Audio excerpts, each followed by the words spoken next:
మనిద్దరి మధ్యలో ఏ జన్మలో ఏ తీరని రుణం ఉందో, మరెందుకు ఇంతలో ఈ బంధనం ఇన్నింతలు పెరిగిందో.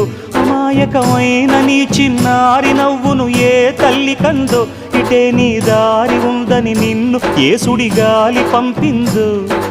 పాపం పుణ్యం దేవుడికెరుక, పేదకు దొరికిన బంగారు కణిక, పాలు వెన్నాలేవని అనక ప్రేమను తాగి పెరగవెసిలక.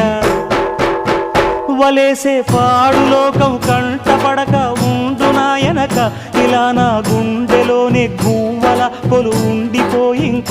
ఇటే పోస్తే ఎమున్నైనా నిలేస్తానే, మరింక ఏ కీడు నీ వంక రాలే.